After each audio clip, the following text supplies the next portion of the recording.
Ayun, magandang tanghali po sa ating lahat at welcome to my vlog, Mr. Excitement Mix Vlog, kung saan matatagpo natin dito yung binebentang property po dito sa Moncada, Tarlac.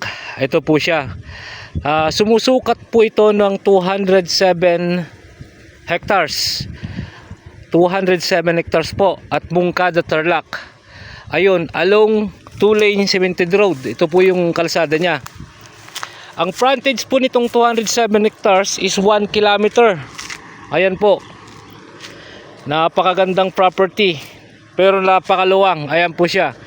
Andito po ako sa may kalsada niya. 1 kilometer frontage.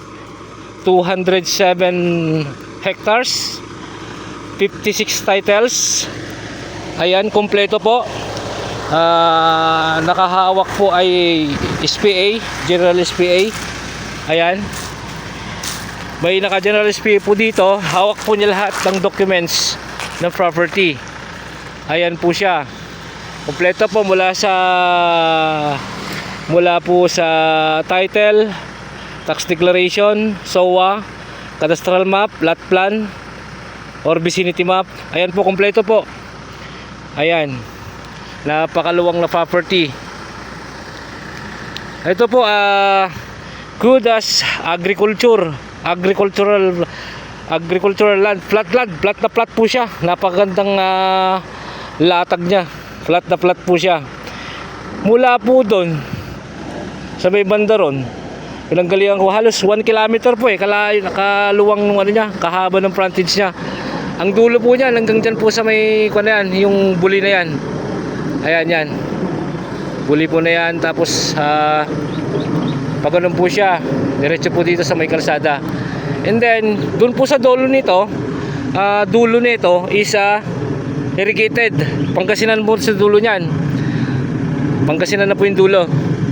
Ayan, napakaganda. Tinataniman po nila ng kalabasa, and then ka-harvest lang po nila ng mais.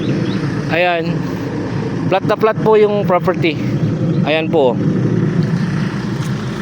Ayun, at ulitin ko po, 207 hectares along 2-lane cemented road, 1 kilometer frontage, 56 titles, kumpleto.